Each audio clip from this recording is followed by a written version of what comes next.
tena sana kwa ujio wako.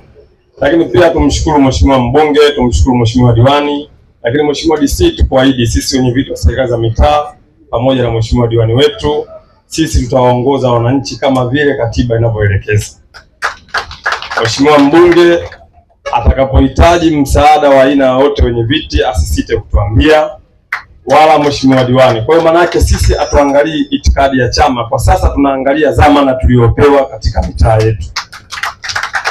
Kwa mimi nikiwa mwenyekiti wa serikali ya mtaa, mwenyekiti wa wenye viti kata hii ya Pugu, tumthibitishie mbele ya Mheshimiwa DC, na bahati nzuri DC sio mgeni kwenye kata yetu ya Pugu.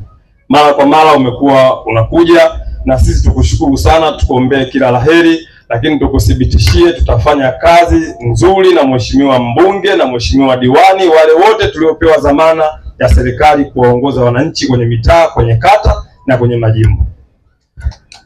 Sisi kazi yetu kubwa ni kuhamasisha huko, kama vile kikao cha mwisho cha usalama tulichokaa, na tukuthibitishie wenye viti wanafanya kazi nzuri, na hata wewe mwenyewe umekuwa shahidi leo, wenye viti wote wa mitaa wako hapa. Kwa hiyo tukushukuru kwa ujio wako, tumshukuru Mheshimiwa katibu tarafa, tumshukuru mtendaji kata walioandaa kikao hichi. Mwisho wa siku nirudishe maiki niseme tuko pamoja, na inshallah Allah atatujalia kwa majambo ya kuongoza wananchi.